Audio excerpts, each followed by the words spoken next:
Hi, I'm Emily. I wanted to start off this presentation today by asking you to take a second and imagine a woman, a female, a lady, a lass. What is she like? Now, I'm sure she looks like a lot like a modern woman and is capable of having a career, become even famous, and even vote. She can do a lot of things. But what about centuries ago, where women's capabilities in that time were extended to housework and even childcare?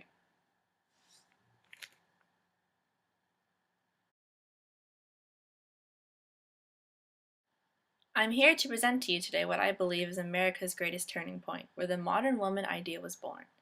Now, back in time, in July 19th, 1848, some 300 people assembled in Seneca Falls for a 2-day convention. Now, why would they do that?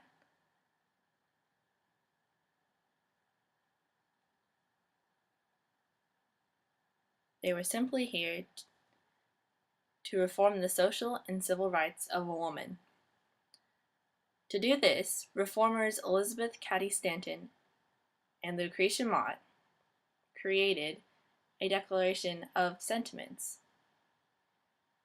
expressing how men and had oppressed women in the past generations.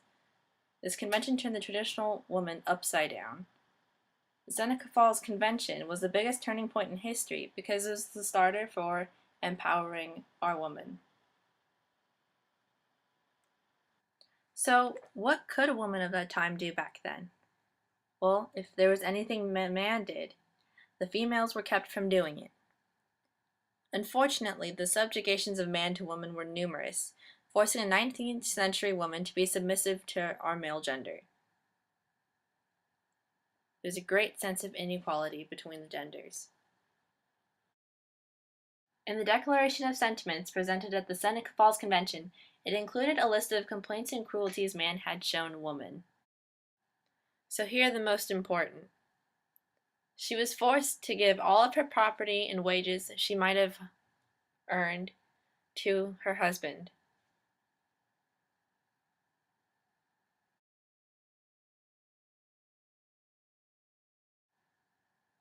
In marriage, she had to obediently obey her husband, as if he was even her master.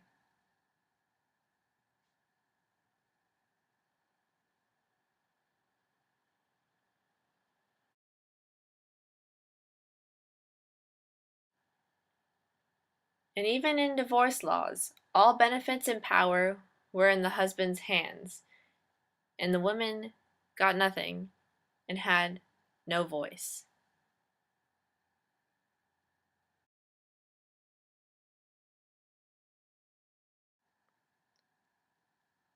And when a woman wanted a job, man had closed all doors to any success and wealth for women by cutting wages and limiting jobs. She couldn't go to college because they were for males only.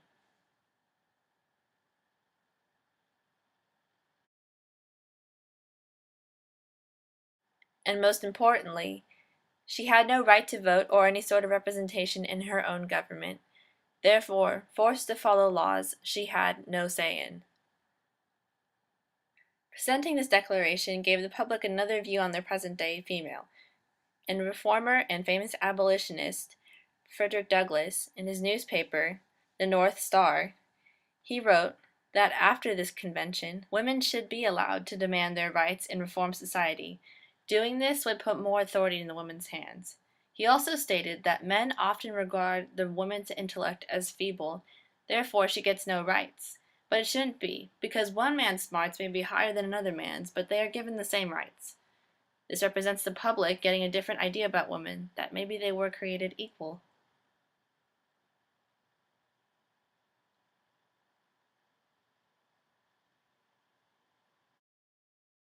Douglas also said that withholding enfranchisement rights from a woman is wrong and simply, well, old world. They should not go back to the oppressive customs of the old world, but instead elevate. the woman to an equal position and status as a man. Now, is that an idea?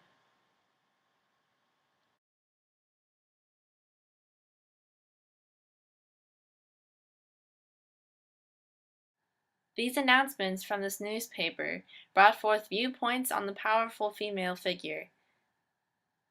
It would shift the reflection of a woman for years to come.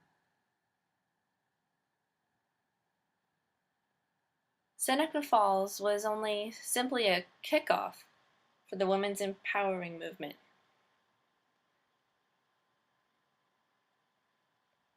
Two years later, the first National Women's Rights Convention was held in Worcester, Massachusetts, attracting 1,000 or more people. It started a series of annual conventions. In 1869, Susan B. Anthony and Elizabeth Cady Stanton formed the National Women's Suffrage Association, seeking their voting rights through an amendment. That same year, Wyoming Territory passes a state law saying a woman can vote there. In fact, many other states followed. It started with Colorado, the first state to adopt an amendment, in 1893, followed by Utah and Idaho in 1896, Washington in 1910, California in 1911, Oregon and Kansas and Arizona in 1912, Alaska, and then Illinois in 1913, Montana and Nevada in 1914, New York in 1917, Michigan and South Dakota and Oklahoma in 1918. And that was nice. And then finally, on August 26, 1920, the famous 19th Amendment was signed into law by Secretary of State Bainbridge Colby, giving women the right to vote. So really, in the end, Seneca Falls changed the way the American public viewed women. You could say that their vision of their perfect woman actually shattered.